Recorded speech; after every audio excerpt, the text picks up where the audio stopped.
Ese mismo año, el tifus me hizo agonizar tan profundamente que dejé el mundo terrenal el 20 de febrero de 1945. Soy Julia Rancińska y esta es mi historia. Nací en un pueblo polaco en Aujowa el 16 de marzo de 1899 con nombre de Stanislawa. Fui acogida en el convento de las Hermanas de Santo Domingo cuando quedé huérfana, pero mi dedicación a la religión me hizo recibir el nombre de Julia, quien posteriormente sería la directora y profesora de un orfanato. El de Wilno era más limpia en cualquier sentido. En el sector judío en el que fue trasladada Julia se encontró con una impresionante hambruna, una poderosa enfermedad, torturas y asesinatos. Es en un instante, e inclusive en un parpadeo cuando tu vida cambia radicalmente. La persecución alejó muchos sacerdotes de mi lado, obligándome a mantenerme en las sombras. Pero fue esa motivación servicial, la que me impulsó a ayudar a los encarcelados.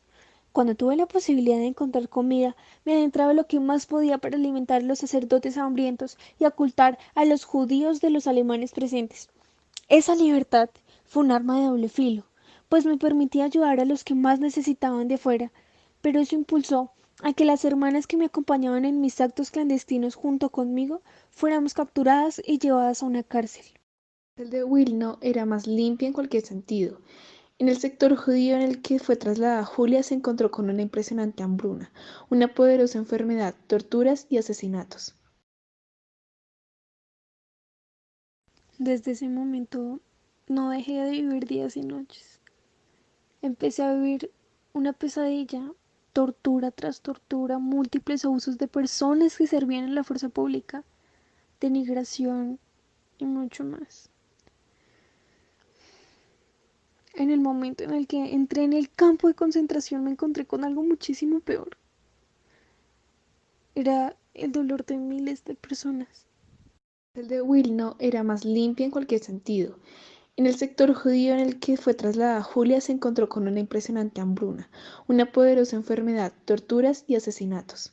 Recuerdo muy bien que las personas que encontré estaban hechas apenas de piel y hueso. No comían en días y prácticamente la comida era una en millones. Tenían que robarse entre ellos y vender sus pertenencias para recibir algo a cambio. Pero una vez se quedaban sin nada, solo se los podían comer las garrapatas y cucarachas. Varios días de Julia fueron vacaciones, porque luego llegaría el real trabajo como religiosa y como objeto para los alemanes. Sin embargo, la imagen de los campos de concentración hacia las afueras de los pobladores de Europa del Este se mantenía como un paraíso para los judíos pese a la falsa propaganda que se generaba. La generosidad al final reinó en donde me ubicaba, pues compartíamos el pan. Pero fue la persistencia la que me privó de la cordura. Abusaron de nosotras desde la primera semana. Todos sabíamos lo que se practicaba dentro, pero nadie de afuera se imaginaba lo horrible que era. Mis trabajos eran muy pesados y extremadamente forzados. Empezaban con la extenuación y el sadismo, pero la religión con la oración nos mantuvo a pie con mis compañeras. La enfermedad del tifus fue tan crónica en los campos de concentración que fue necesario designar un sector aparte para aquellos que la padecían. Todo esto de la carencia de higiene que se mantenía a los capturados en ese terrible agujero, pero fue uno de los puntos de acción para que Julia ayudase a los más necesitados. Al saber de aquel sector, me ofrecí para cuidar, acompañar a aquellos que padecían de esa enfermedad y se los llevaba consigo. Eso, hacer eso me implicaba meterme cerca del epicentro de propagación y generar constante contacto con los enfermos. Pero eso me curaba el dolor que me generaba escuchar esos gritos de dolor y desamparo. Rezaba con y por ellos. No fue la lucha contra esta enfermedad lo que la motivó a salvar vidas. Las múltiples enfermedades mentales y destinos fatales fueron aliviados por esta hermana dominica beatificada por San Juan Pablo II. Este fue el caso de una mujer que se dirigía a la muerte. Una vez me encontré con una mujer. A este punto no podíamos diferenciar a simple vista los géneros de las demás personas, pese a lo demócratas y a la constante trasquilación de nuestras cabezas. pero su dulce y agitada voz me alertó. Ella se dirige a los hornos crematorios. Todos sabíamos lo que eso significaba, y en ese pequeño instante hicimos un par de movimientos tan apresurados que no nos dejó tiempo ni de pensar ni de procesarlo. Pero a los minutos estábamos a salvo las dos, de que muriese y de que yo fuese descubierta. Ay, pasamos la noche agradeciéndole al Señor. No solo se extendió la ayuda de la hermana a este gesto, fueron miles más, pero otro fue con el alivio mental de un hombre que quería acabar con su trágica vida en el campo de concentración o prácticamente en el infierno terrenal. Casi nunca nos sabíamos nuestros nombres. Por lo general yo intentaba aprendérmelos todos, pero como dije, era muy complicado diferenciar las personas. Encontré una carta de suicidio. De hecho, es muy raro encontrar una carta, ya que conseguir así una hoja de papel era igual de complicado que caminar 1 kilómetro parados en las manos. Esta escritura un poco temblorosa me hizo sentir cualquier tipo de desesperación, así que corrí velozmente hacia un hombre parado frente a las cercas eléctricas, donde nos limitaban el paso al exterior, y en caso de escapar quedaríamos como un pollo asado. Él pensaba tirarse a esas cuerdas, pero llegué justo antes de su brinco. Fue una discusión larga hasta que se calmó y pudimos conversar un poco más. Fue una charla muy privada que logró aliviar muchos de sus dolores y que permitió que él mantuviera a pie hasta los días restantes de la liberación.